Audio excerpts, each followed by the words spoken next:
It really means uh લોટ. તમે ગુજરાતનું એક ગૌરવ છો. તમે ઇન્ટરનેશનલ લેવલ પર આપણી ભારતીય ક્રિકેટ ટીમને રિપ્રેઝેન્ટ કરો છો અને અહીંયા બહુ બધા લોકો 80 રૂપિયા નાખીને 160 તમારા કારણે જીત્યા છે.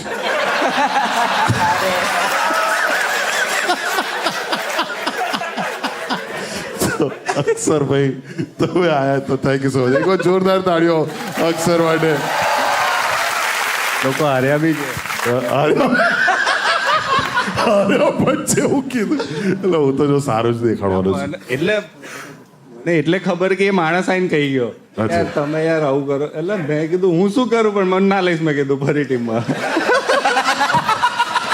અચ્છા હું કોઈ કહીને કહું બોલાવું પણ કે યાર અક્ષરભાઈ મારે 80 જતા રહ્યા યાર. અરે કે છે તમે યા તો કે છે ગેમ ધીમી કરી નાખો છો કાં તો પછી ભૂકા કાઢી નાખો છો કે છે ત્યાં એક કામ કરો તમે યાર આવું ના કરો કે તમે કહીને જજો મને. મેં કીધું શું કહો છો ભાઈ આ મેં કીધું હું મને ખબર છે મેં આજે 2 લેવાનો જ વિકેટ 3 લેવાનો જ વિકેટ કે હવે તો તમે રને મારવા માંડ્યા છો કે